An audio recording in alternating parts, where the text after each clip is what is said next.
Today's daf yomi is Sotah daf Chaf Gimel Sotah 23, and we're going to start on the bottom line on Chaf Beis Amud Beis and 22b, the last line, where the Gemara is talking about the Sotah woman whose mincha has to be burnt. So he said a woman who became tamei after her mincha was placed into the klisharis, into the sacred utensil of the temple, that Sotah offering, that mincha, needs to be burned. Now the Mishnah on the last line of 22b is going to give other examples. These are other examples of a carbon mincha that requires to be burnt. How Maras, a woman who says, a woman who says, I actually, after the mincha is prepared, she says, actually, I did do the adultery. Or she says, or shaboa edim shehi tamea, or if witnesses came along and said that she had committed this sin. So therefore, the mincha can't be brought, because the mincha can only be brought in a circumstance where she has to drink the water. And so therefore, since she's not going to be drinking the water because it's a certainty that she sinned, therefore the mincha is burnt. Mahomeres Aini Sotah, if a woman suddenly refuses to drink after the mincha is placed in the klisharis, or Shabala Aina Rotzel Ashkosa, or let's say her husband decides he doesn't want her to drink anymore. Shabala Bala Baderach, or let's say she and her husband, in violation of the halacha, which states that once there's stira, once she's secluded with the man after she was warned that she's not allowed to be intimate with her husband anymore. Let's say, even though the first Mishnah in Sotah says that you send two Talmidei Chachamim along with them on the road, if nevertheless they were intimate, she can no longer drink the water, and her mincha is burnt. And any woman who's married to Kohen, her mincha is burnt, even if the kohetz was brought properly and it didn't become tamei. The Gemara Rashi tells us that the mincha is still burnt. The shirayim is burnt. What's the reason? The reason is because the Kohen, the pasuk says, as we'll see in a moment, that kol minchas Kohen kolil tiyeh lo seachel. It says in the verse that every mincha of a Kohen is going to be completely consumed, and it's not burnt, and there's no shirayim from the Kohen's carbon. And so since she's married to the Kohen, therefore her mincha is completely burnt. And now the Mishnah goes on a tangent to tell us about the other cases of a Bas Yisrael Shanises LaKohen. Let's say there's a daughter of an Israelite who's married to a Kohen, so then minchas nisrefes. This we already know. It's basically a repetition of the previous line, but the Mishnah is telling us it because it's going to say in the context, it's going to go to the next level, that anybody married to a Kohen, her mincha is burnt, because the Kohen's mincha is completely burnt, and the Kohen is a part owner. If he's her husband, he's a part owner of her carbon. The Kohen is Shanises Yisrael. Let's say there's a female Kohen who's married to a regular Israelite. Minchasan nechalas. Her mincha is going to be eaten. Why is her mincha eaten? Because now she's a Yisrael, because the Yisrael is the one who she married to, and his mincha is eaten. So we'll read the Rashi here. Minchas nechalas. The Rashi says the kol minchas Kohen kolil tiyeh lo tiachel. Every mincha of a Kohen is consumed; it's not eaten. Of a Kohenes, but a female Kohen and a Sul Yisrael who's married to a regular Israelite, that is nechalas. That carbon is eaten. Achen Kohenes. Almano grusha shevia minchasa nechalas. Also the Kohenes is a widow or divorcee. Since she's no longer married, her carbon is also going to be eaten. She's no longer considered a Bas Kohen or a married to a Kohen if she's a widow. So then the next line of the Mishnah tells us, Ma bein Kohen la Kohenes. What's the distinction between a Kohen, a male Kohen, and a female Kohen? Minchas Kohenes nechalas. The female Kohen, her mincha is eaten. Minchas Kohenes nechalas. If she's married to a regular Jew, or if she's divorced or widowed, her Kohen is eaten by the Kohen. Her carbon is eaten by the Kohen. Minchas Kohen, but the mincha of a Kohen that's in an echalas. That's completely burnt. That's completely burnt on the altar. Kohenes, and now another halacha. Kohenes mischaleles, a female Kohen, if she is with a man who she's not allowed to be, then she becomes completely forever disqualified from eating the truma and from marrying a Kohen.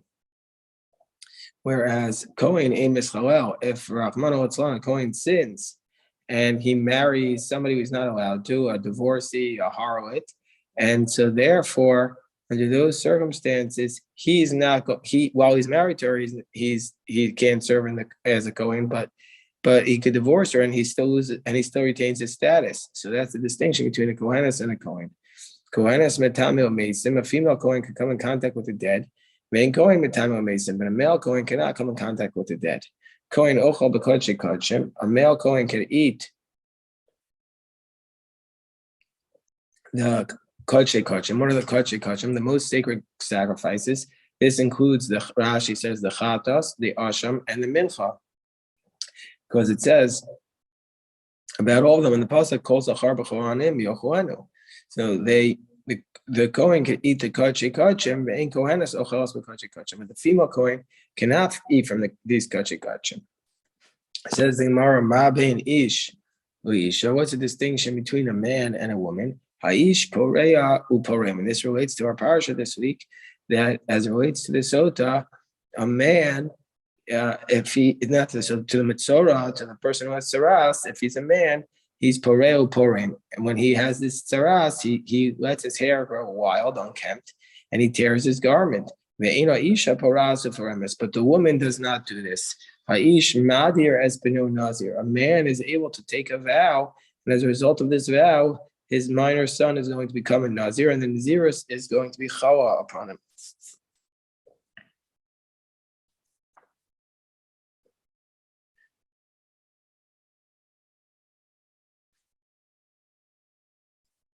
Okay, so a man can make his son a nazir if he takes a vow. But a woman cannot make a vow to make her son a nazir. We know the Radak's question is, then how did Chana make her son Shmuel a nazir? So one of the answers to that question is either Elkanah repeated it, or her vow, or else she took the vow in such a way that Shmuel understood that in order to fulfill the mitzvah of kibbut abayim, he was going to become a nazir. And this is a sugya that we had in Nazir Daf Lamed, which tells us that if a father took a vow to be a Nazir and he separated money for the sacrifices and then he died before he actually used the money, then the son can then, if he had not yet become a Nazir, take a vow to be a Nazir and use his father's money. But a woman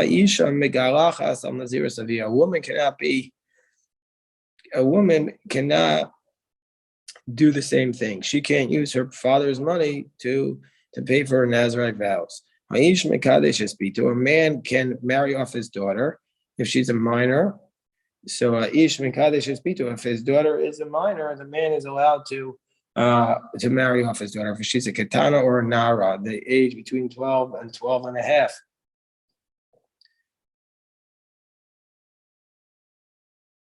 So, but a woman cannot marry off her daughter. A man can sell his daughter to be it's called an ama ivriya. But a woman cannot sell off her minor daughter to be a ama ivriya. A man is stoned while he's naked, but his genitalia is covered. But the woman wears clothes. A man is hung after he's stoned. They hang him on a tree. But a woman is not hanged after she is stoned. So a man is sold if he stole something and can't pay it back. But a woman cannot be sold if she stole something and can't pay it back. Tanu Rabbanan, the rabbi's thought says, minchosei and nisrafos. Anybody who's married to the Kohen, her mincha is burnt. Her mincha is burnt, whether it's a mincha sotah or a voluntary offering, it's going to be burnt. Ketzad. How do we understand this? Kohenes Levi of Yisraelis.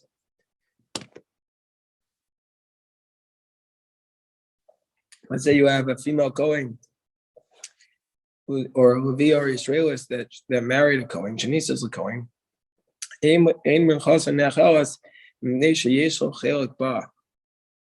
Because the Kohen has a portion of it, and therefore, since he has a portion of it, everything of the Kohen is supposed to be completely burned. But still, at the same point, we have a problem.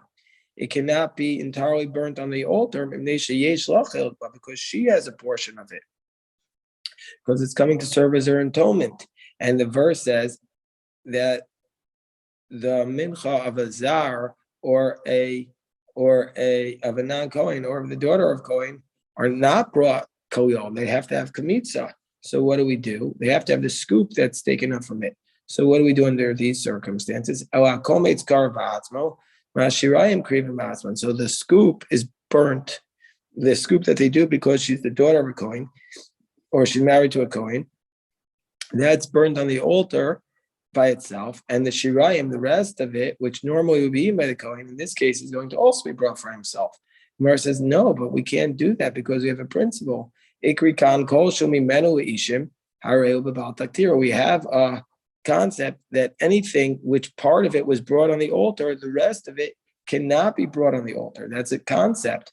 Rashi tells us, Kikol sor v'kol devash lo sakrivu Hashem. It says in the pasuk, any leaven or honey you cannot bring to as an offering to Hashem.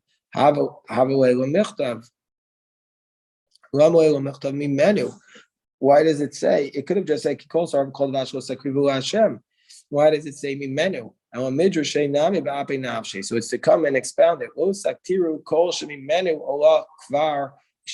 not allowed to bring anything which is already a part of it, has already been brought as an offering on the altar. And included in this prohibition is the flesh of all the sacrifices with the exception of the olah. And so therefore the remainder of the minchos is also included in this. So here too also maybe after her portion is already offered, so maybe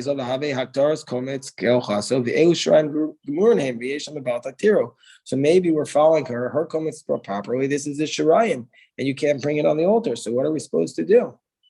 So the Gemara says,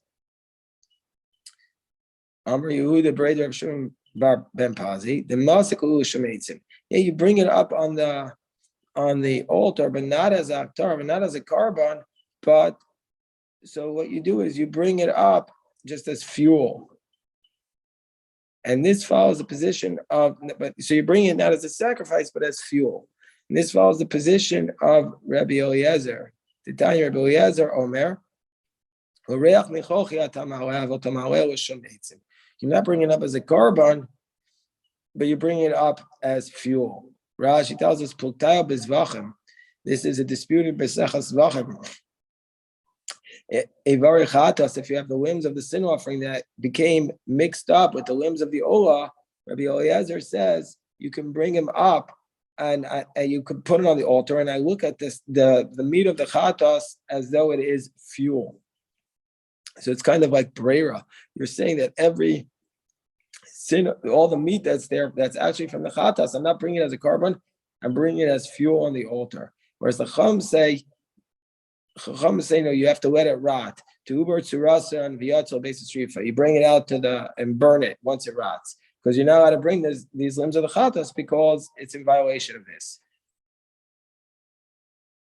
So therefore, we're saying that Rabbi our sugya here, which says you bring the mincha, the shirayim, is following Rabbi Eliezer, who says what you're doing is you're really bringing it as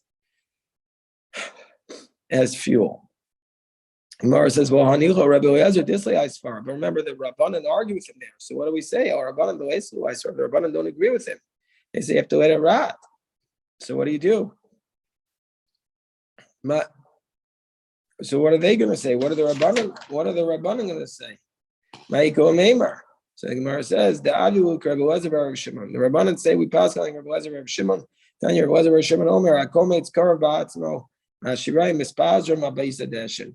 The kometz is brought and you take the shirayim, they're not eaten, but they can't be brought. So what do? So you throw them on the Beis Hadeshin, which is the place east of the altar on the floor, and basically you take them out to be burnt there.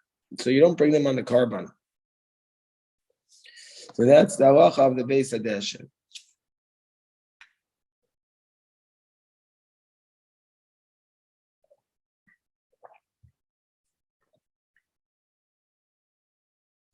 So it says the Gemara, Vafilu Rabbanon, and even the Rabbanon were at the top of 23b. Hold on one second. Just give me 1 second.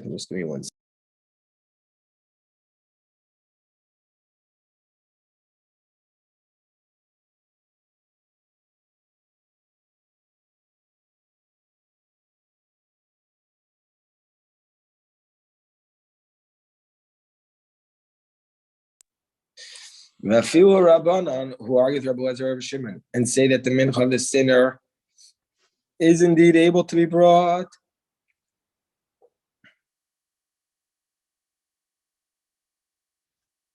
They argue with Rabbi Lezer Rav Shimon, and they say the mincha of the Sotah. So what are we referring to here? So if that's the case, let's look at Rashi. The Rabbanan the Rabbanan lo poli golei the Rabbi Lezer Shimon al minchas kota shekohanim the basa kravahi aval baha afil Rabbanan modu. So even the Rabbanan who argue with Rabbi Lezer Shimon, and they say that the mincha of the chota of the kohen is going to be entirely burnt on the altar. Well, if we go at Rabbi Lezer Shimon al minchas kota shekohanim the basa kravahi.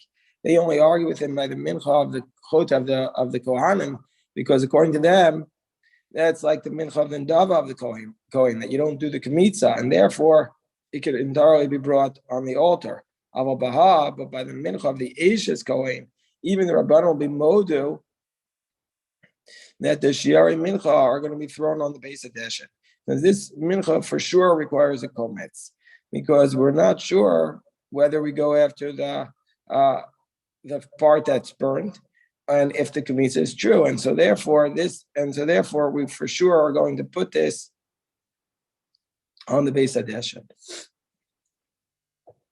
So the Gemara says,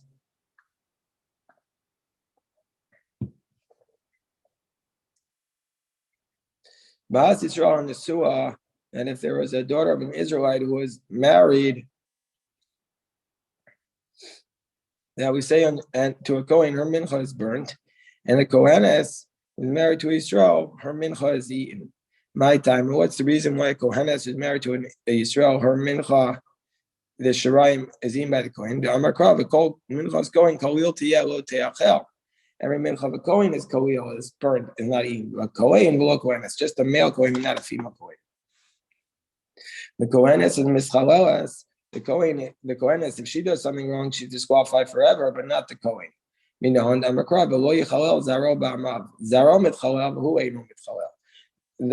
the Gemara is saying, why is it the case that the Kohen is not disqualified forever? Because if he does this, his seed will be disqualified. His seed is disqualified, but he himself is not disqualified forever. It's a very powerful idea.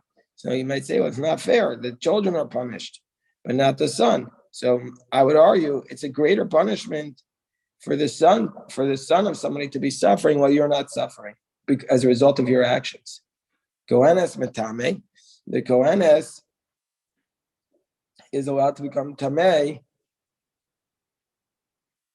but not a male Kohen. My time, and what's the reason why the Kohenes becomes tamei but not the male Kohen? So the Gemara explains, Amakra, moral Kohanim b'nei Aaron. The sons of Aaron should not become tamei. B'nei Aaron, the sons of Aaron, not the daughters of Aaron. Kohen ochel b'kachi kashim. A male Kohen eats from the Chatas to Hashem and the Mincha, but not the female Kohen. What's the difference between a man and a woman? And the Gemara is going to give the distinction by the Mitzorah. What is the difference? And that the male Mitzorah he tears his garments and he leads his hair unkempt. So the Gemara says, Ma bein ish leisha. It states, "Son of an ish, only ish isha minayin." How do I know a woman also can become a mitzvah? Because you'll remember vatzaruah sherbo arekan sinayim. So it says vatzaruah. That means that there's two of them. Imkei matam omer ish. So why does it say the man? Lein shalmata to teach us that only the ish is poreya, but not the female.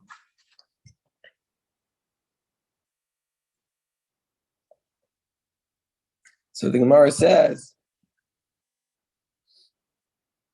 a man can make his son a Nazarite, but a woman can't make her son a Nazarite. How do we know this? I'm Rabbi Yochanan halacha ibn Nazir. This is just a straight out halacha Moshe Sinai.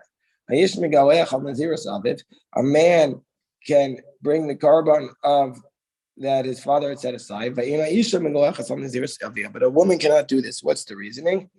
I'm Rabbi Yochanan halacha ibn Nazir. This is just halacha Moshe Sinai.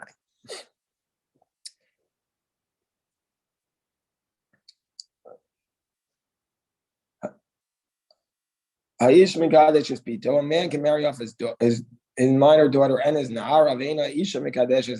Why? Because it says it's pitina sati lishazem. The pasuk says specifically, the father of the girl says, "I gave my daughter to this man." A man can sell off his daughter, but a woman cannot do it. If a man sells his daughter, the man is stone naked. What's the reasoning? My taima or viragmu oso. It says that they stone him. My oso, oso. If you want to say they stone him and not her, they take him out. You mean only he's stoned and not her? It says in the pasuk also her. Ella oso below ksuto. He's stoned without his clothing, just covering his genitalia. But she's stoned while she's wearing her clothing. The man is hung on the tree after he's stoned, but not the woman. My time, I'm a kravis. You hang him on the tree. You hang him and not her. So the man is sold for his theft. But not the woman. My time, I'm a kravis. So he's sold for his theft. For his theft, he's sold if he can't pay it back. But she is not sold for her theft. Okay, we completed this chapter of Vayanotel. And Rabbi